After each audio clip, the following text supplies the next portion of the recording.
Halo semua, di sini kami akan mempresentasikan hasil diskusi kami mata kuliah pemetaan kadastral dengan judul Petunjuk Teknis Pendaftaran Tanah, yaitu penyuluhan pengumpulan data fisik.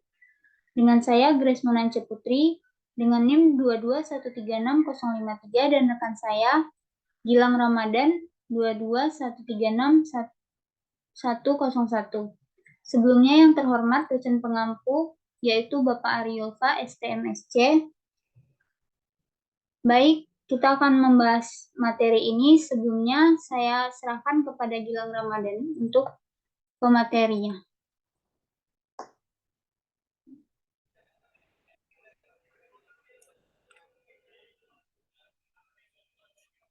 Baik, di sini terima kasih moderator. Saya akan menjelaskan tentang petunjuk teknis pendaftaran tanah.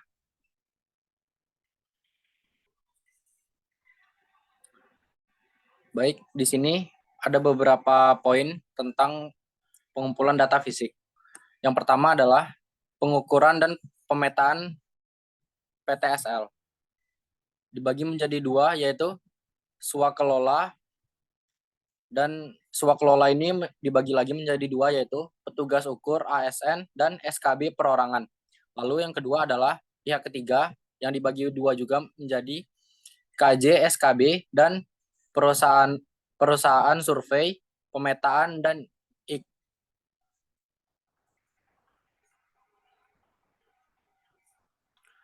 Lalu selanjutnya adalah pengikatan ke titik referensi. Pengukuran seluruh bidang tanah wajib menggunakan pengikatan atau referensi minimal 1 titik dasar teknik kerangka dasar kadastral nasional yang selanjutnya disingkat menjadi TDT KDKN, atau menggunakan titik pengikatan dari hasil pengukuran dengan memanfaatkan data CORS atau CORS. Titik referensi atau titik ikat yang digunakan dalam kegiatan pengukuran ditampilkan daftar koordinatnya pada peta lampiran SK penetapan lokasi.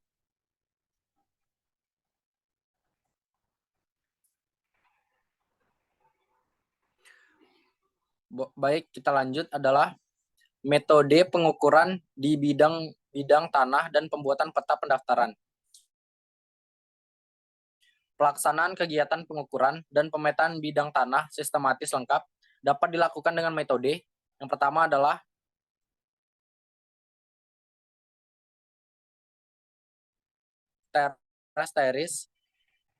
terestris, lalu fotogrametris. Selanjutnya yang pertama adalah pengaturan alat ukur dengan penilaian mutu, penyiapan alat ukur, pendirian alat ukur, dan pengaturan posisi alat ukur dari rambu.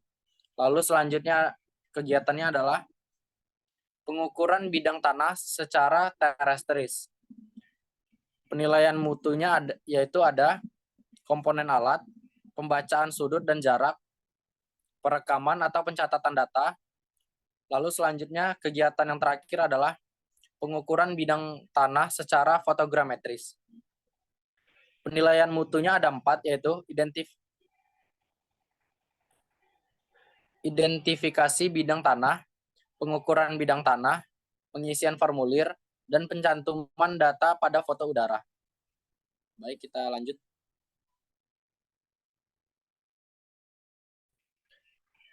Pengamatan satelit. Penggunaan untuk melihat sistem koordinat dan kombinasi ketiga metode pengukuran. Baik, pada kondisi yang ada, yang pertama ada tersedia pada dasar pendaftaran nasional dan tersedia titik dasar teknik nasional yang digunakan sistem koordinat nasional. Selanjutnya, tersedia pada dasar pendaftaran dan lokal dan tidak tersedia titik dasar teknik nasional. Yang digunakan adalah sistem koordinat lokal. Lalu yang selanjutnya, tersedia peta dasar pendaftaran lokal dan tersedia titik dasar teknik nasional. Sistem yang digunakan adalah koordinat nasional. Tidak tersedia peta dasar pendaftaran dan tersedia titik dasar teknik nasional. Yang dipakai adalah sistem koordinat nasional. Yang terakhir, tidak tersedia peta dasar pendaftaran dan tidak tersedia titik dasar teknik nasional. Sistem yang digunakan adalah sistem koordinat lokal. Next.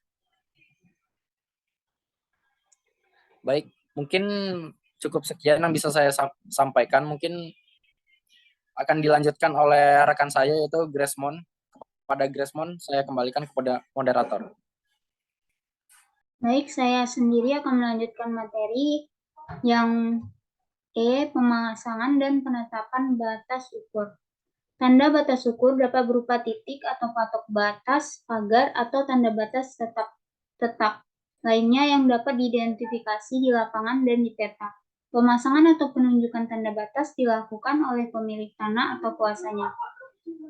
Di gambar ini kita bisa lihat metode pemasangan batas dan juga hasil pengukurannya. Selanjutnya ada proses pembuatan gambar ukur itu sendiri. Yang pertama ada pencantuman data hasil ukur, yang kedua ada penulisan data ukur atau sudut dan jarak, dan yang ketiga pencantuman NIP, dan yang keempat keterangan lokasi. Selanjutnya ada keterangan pemohon dan keterangan pengukur, dan yang terakhir ada persetujuan batas. Ini contoh dari gambar ukurnya dan hasil yang sudah ditandatangani oleh Badan Pertanahan Nasional. Baik, selanjutnya kita akan bahas kontrol kualitas data fisik.